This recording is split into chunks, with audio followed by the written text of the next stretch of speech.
if a guy can rock pink, you know they're confident. Do you know that it's one of my pink. favorite colors on men? I know, it looks great. I love pink on men. It makes my eyes Then pop. why don't you wear it? Like, pink is one of my favorite colors. Why don't you wear it? Marty's wearing it for his wife today. He has a boa on. Oh. Anyway, so I think you're right. It's really hard to, maybe we love each other because we both have ADHD, though. Do you hear us? Like, we can't even follow the same. What is ADHD? I think it's a bullshit diagnosis. I agree.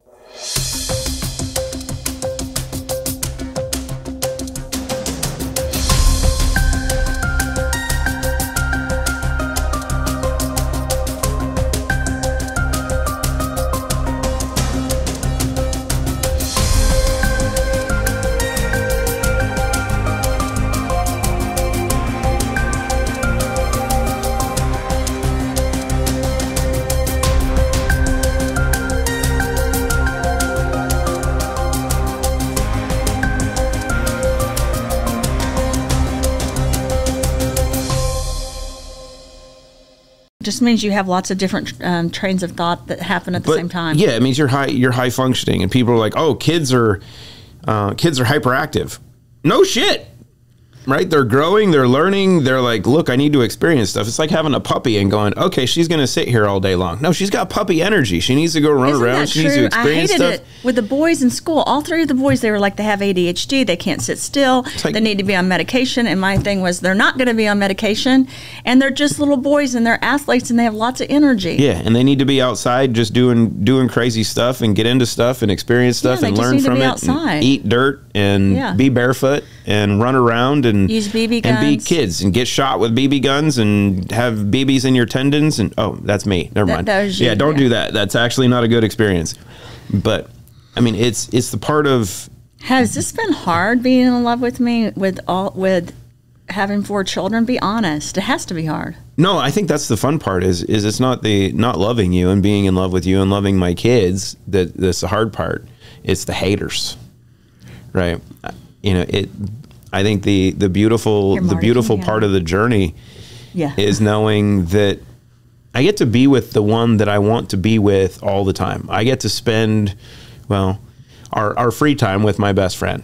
You know, if I have a choice, you and I always talk about being extroverted, right? And that we actually know statistically most entrepreneurs and CEO entrepreneurs are extroverted introverts. Yeah. They're not completely extroverts. They're not extroverts. Yeah. We show like we're extroverted because you can put on the show, but you know, at the end of the day, you know, it's like, okay, I can just be happy with one person, right? And I can go walk around the farm and, you know, play with the catfish and hang out with the deer, or just spend time with my wife, right? And do absolutely nothing. And just know that I'm with the one person that I want to be with. You know, it's the part of saying you don't have to say anything.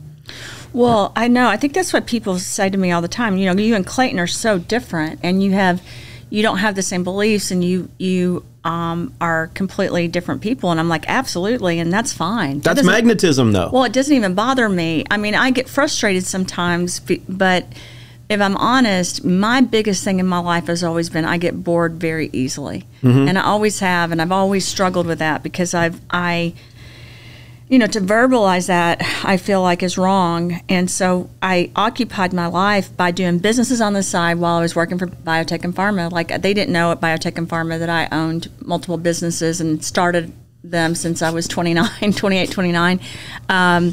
And behind the scenes, I was on the board of directors. I founded the companies. I hired the lawyers, the accountants, and everything. But I would have other people would run the companies day to day because I worked as a research scientist in different positions at different companies. And I had these, you know, I had 4 children. And I actually finished my first doctorate degree while I was at Biogen IDEC because they wanted me to. And the school I was going to was a University of Sarasota, and they changed over to Argosy, and it kind of threw everything upside down. It was a counseling psychology doctorate degree, and the school got in trouble for accreditation. They ended up getting out of it, and they made it through because it was a private school. But it was a lot. I was managing a million things at the same time, and a marriage that was failing, and kids. And cancer. And I had a lot of illnesses during all of that, including, a pituitary tumor, serogomyelia, melanoma, squamous, basal cell. So it was a lot. And I just have to say that through all of that, I kept thinking, there's got to be something that I'm missing, because I wanted to be treated really, I wanted someone to love me. You know, sometimes you just want to be loved. But I had something where I really wanted to love someone back, and I didn't want to get bored, and I wanted to be happy. And I never told anyone that I got bored, right? But I think you're an answer to many prayers, because it's impossible to be bored with you. Yeah. Well, it's impossible to be bored with you. Well, I've had some people tell me I'm boring. Yeah, that would be stupid, right? Well, I can be boring, but I like to read. You know that. Really? Well, you know I like to read. Like I like to read. I like to paint. What did you do as a kid? You would... I still read one book after another. And you'd climb trees and just read all day? I would sit in the tree and read, yeah. And just get away? Yeah. Because you speed read? I speed read. It's not fair. Yeah. And... Do you know, I don't even like it that you mention my gifts, because then people, even friends of mine, will question me on that and make me feel guilty that I have these gifts, because you brag about me so much that sometimes you make me look bad. Oh, hold on. So your husband talking about how amazing his wife is makes his wife look bad? I just think it makes some people jealous or upset, because all you're doing is bragging about me. But is that the problem of the individual? Marty's like, wait a minute, no, the peanut gallery has a comment on this deal. This is not your problem. It hurts my feelings, because I don't want people to be upset with me over Clay saying things. Do you know what I mean? So, like, I get so upset. I get texts. I get calls like, why does he keep saying all this stuff? He keeps bragging about you. Yeah, I mean, how terrible is it to have someone that loves you so much that just wants to brag about their spouse all the time? And you know, another thing that upsets people, you say I have eidetic memory, and people don't know what that means. So now that you say that, people say to me, well, you must have remembered that. I don't remember everything, but I do take snapshots of things and remember things that no one does, which I throw in your face a lot, and I apologize for that. And then you go back and you remember, or you look and you find out it's true, and then you're like, dadgummit. Only you don't say dadgummit, you say the other word. God bless it.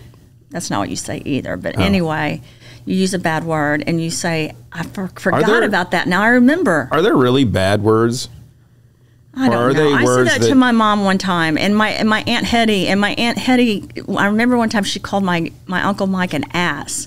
And she got in trouble with my grandmother Rahm. My grandmother Rahm said, Hetty Sue, you don't use the word ASS. And my aunt said, it's in the Bible, Mom. And my grandmother Rahm was like, what do you mean it's in the Bible? And there is. So I go to the Bible, and that's true. There is an ass in the Bible, because it's a donkey, I think. The jawbone of an ass, right? So, yeah. But this is the fun part with semantics, right? Of human behavior, and you have the master's and a PhD in psychology. You have an undergraduate degree in humanities, which are one of the smartest people I know, and degrees don't matter, Clayton, but no one questions you about any of that. But for me, I went to school for so long, and I've had to deal with that. And Karen Floyd and I are writing a book about this, because it shouldn't, and you have given me the courage to stand up and say, I've started over 300 businesses. I've done the science behind these formulas. But before you, Clay, honestly, it was cute to be a scientist, and people could accept that. But to own companies and run them, I gave everyone else credit, because I felt like, again, I felt insecure because people were going to be mean to me for stepping up and telling the truth of what I had done in my career. You came forward when we met as a friend and supported me and let me be who I am. And I have to say, that's definitely one of the biggest gifts someone can give you in your life. And coming from a home where my parents always told me to be humble, and I'm very thankful for that. You know, I never really had my parents tell me I looked good or a good job, or, you know, it was always you need to try harder, you've got to be better, you've got to, you know, do all these things. And I'm so thankful I had my parents to say that, because they caused me to be the person I am today. I'm not upset with them at all. And I understand now, having 4 children, not wanting children to be arrogant. But you did something for me, that you let me be me, and then you basically highlighted me, and then all of this has grown from that. Well, and that's the truth. I identified and had to create a term for you. A peacock. That's right. What is that? I don't know. It's a unicorn with peacock Pegasus Marty, wings. Is that a real thing? It is now. It is a mythical beast that had never... You trademarked. We trademarked Yes, that. I did. I trademarked the term because no one had ever believed that such a magnificent being could ever exist. And then she started to spread her wings. And this is like one of the key things in a relationship. I'll never forget Clayton saying that to me. Christina, it's time to spread your wings. And I go, what do you mean? He goes, you're going to have to stand up and spread your wings. And I said, I'm not doing it. Because women are a stronger, they're the stronger of the two when we look at men and women. But the hard part, with a world that is so controlled by sociopathic behavior, that sociopaths, if they find something that can benefit them, they want to control it, right? They want to own it.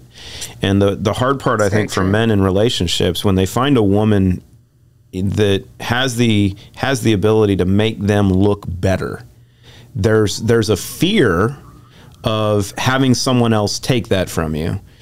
There's the inherent male ego and weakness that comes in, and they want to just lock up or control, that individual, that woman.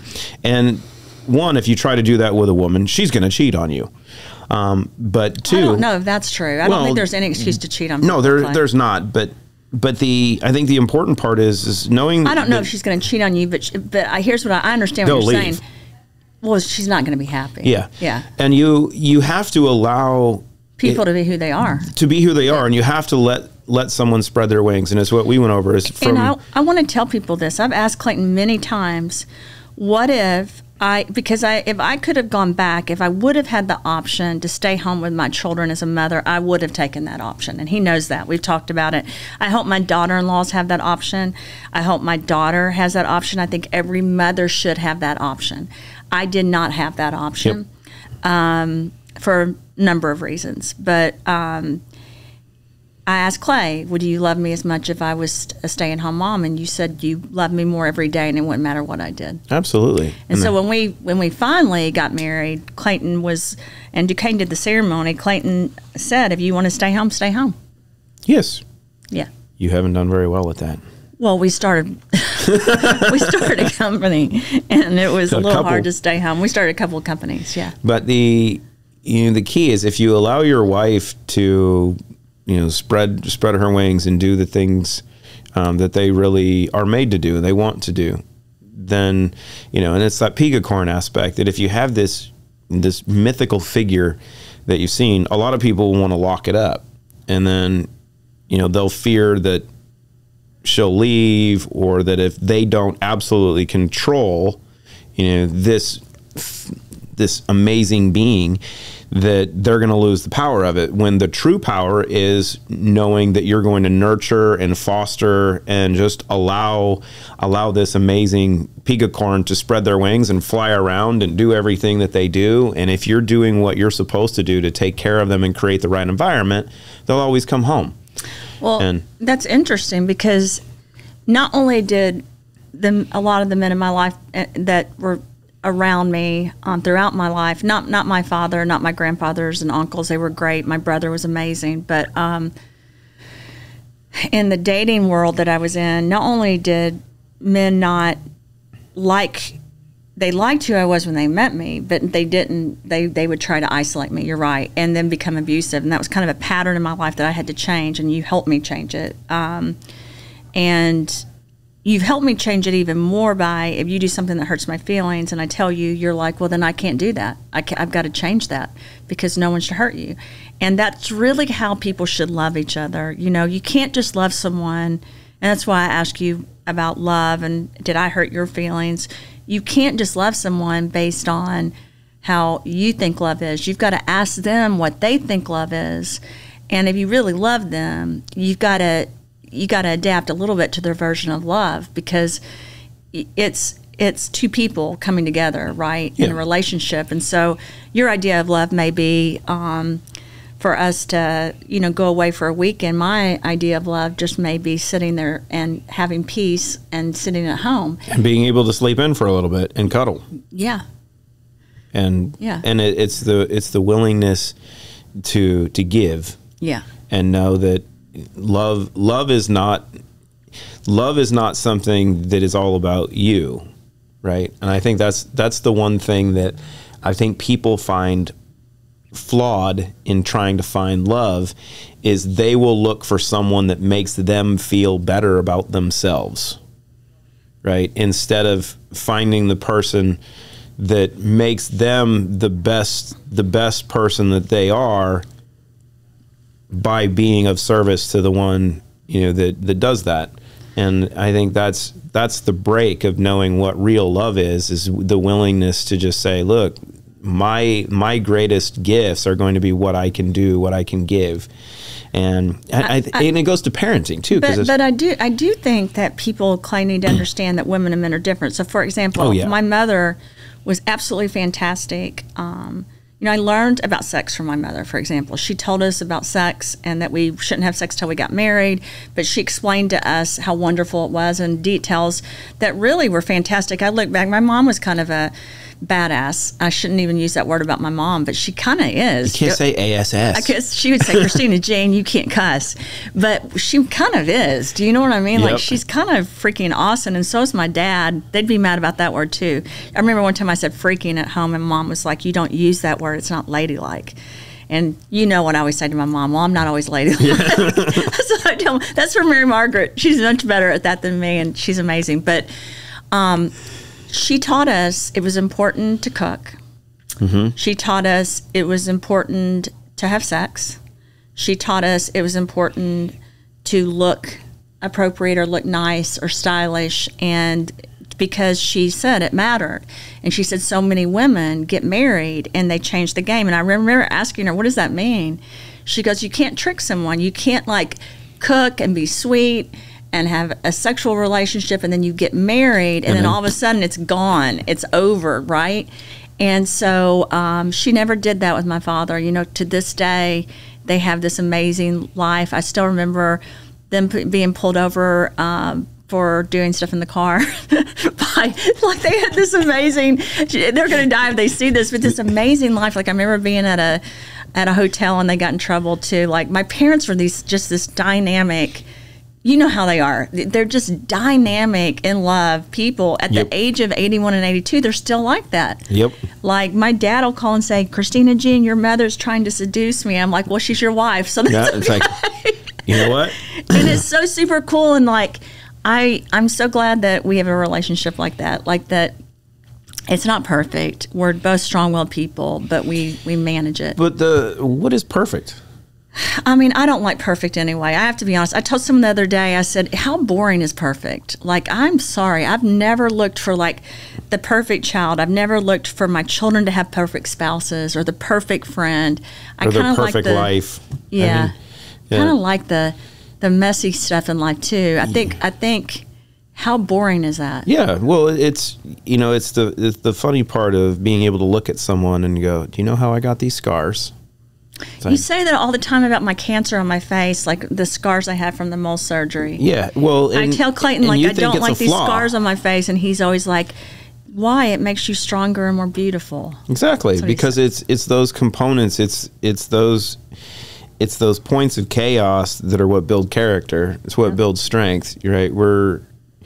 We're not forged in an ice bath. We're forged by fire, right? And that speaks a lot to all the people that are doing ice baths now and going, this is great. I'm like, well, there's good benefits to that, but we're I just wrote an article on that for Forbes, so there is benefit. There's great. You get a great little dopamine hit for real quickness, and you get to shock. It's not just that; it's really good from a cardiovascular. Yeah, there's absolutely. some great things it can do. Yeah, but I think you have the aspects of. We're forged from chaos. We're forged from pain. We're forged from experience. And if you just go through life where you don't have any trials, you don't have any tribulations, you don't really have any life experience, life is going to kick the shit out of you later on, right? Because when you do come across a struggle, you're going to fold like a lawn chair, right? Well, it's like Alice in Wonderland. She fell down this hole. you know, and it was traumatic, but look at the life adventures that she had. Yeah. And then you don't get to understand the journey while you're walking the path. No. You will gain your understanding after you've gone down that path, and you're able to pause and you're able to look back, because you're always going to question the journey when you're in it. But you have those aha moments, yeah, where you pause and you go, oh shit, that's why. And that's why I went through that. And it's like, I thought that was the worst thing that could ever happen to me, but it's that actually created this opportunity now. And and that's part of relationships too, is it's, if you can. I think we're late for a PR call, well, not to cut us off. I got an interview. What's that? You moved it to 1. What time is it? 12. What time is it now? It's 12. Well, I got an interview with Nicholas Vignon. Yeah, you got to get off. So this is what always happens. So people ask me what it's like when Clayton and I are at home. It's work. I'm going to be honest. We work constantly. We have to find time for ourselves. Like right now, we're going to have to end this because he's got work to do. I've got work to do. But listen, we're in it together. And so instead of us getting angry with each other because it's always work, we've learned to juggle and manage. And then we have times which we call time off where our phones are done. We just put them up now because it hurts my feelings when we're out. Like where were we the other day? We went to brunch, and it was a holiday or something. You went out and did a Zoom live. We're out to eat like at a nice restaurant, and I'm like, how many times does this happen? Well, like we went on our anniversary date, and Clayton was gone for an hour. We were at E3 doing a podcast while we're on our anniversary. Note to self, don't do that, Marty. That's not a good idea. So people are like, does he ever? So that did hurt my feelings. That hurts my feelings. People look at me like, why is this female? We went out to brunch on we were at Soho, and it was the Super Bowl, and literally but we had gone out just before that, before we went to Soho Clayton. House, and you were on the phone for 45 minutes. That's true with Karen Floyd. Oh, see?